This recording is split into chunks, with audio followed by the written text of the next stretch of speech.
Master Jet, may sahod na po kami, kaso walang increase. Kailan po kaya siya mag-a-appear? So tulad po ng sinasabi ko po palagi, nakadepende sa inyo pong division o sa inyo pong agency o sa inyo pong paaralan. Kung isa po kayong implementing school, ang pag-implement ng nasabi pong increase doon po sa tinatanggap na sahod at maging sa payslip ng mga personnel. Effective ang second tranche January 1. Malinaw po yon sa Executive Order ng Pangulo.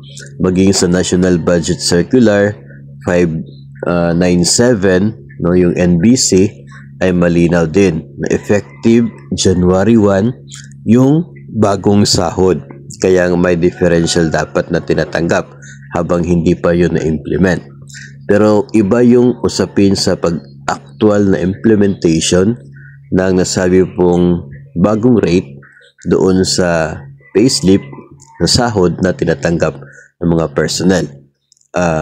Gagawa pa ng mga ilang documents for the compliance, no, ng implementation.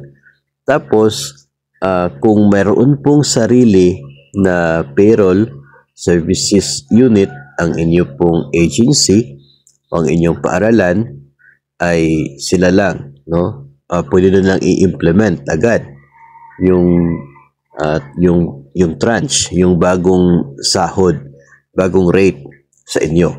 Pero kung ang inyo pong division ay nakadepende doon po sa regional office, may mga instances na ganyan. Yung gumagawa ng sahod ay nasa rehiyon, sa regional office, sila yung gumagawa ng sahod para sa lahat ng mga divisions under them sa kanila pong rehiyon. So maraming divisions yung gawan po nila ng sahod ng mga personnel doon po sa region. So pag ganon, may tendency na may mga division talaga na hindi ma-implement kaagad yung bagong sahod.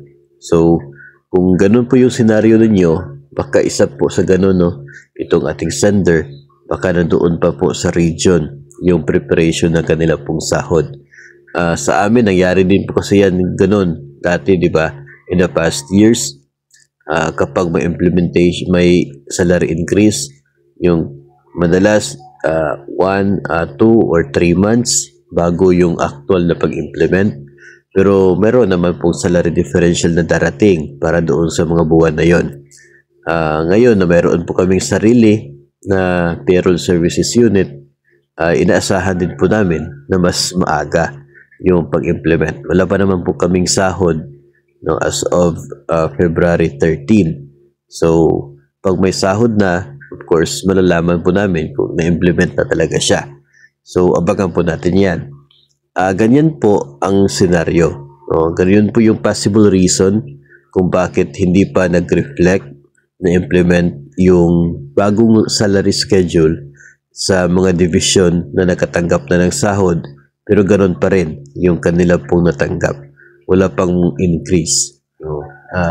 Hopefully, na the earlier talaga mas better pagdating po sa implementation nito. Kung hindi man po na-implement ngayong February, and we also hope and pray na baka sa March ay tuluyan na ma-implement ng inyo pong tagapagawa ng payroll ang bagong salary schedule para po sa inyo ngayong 2025.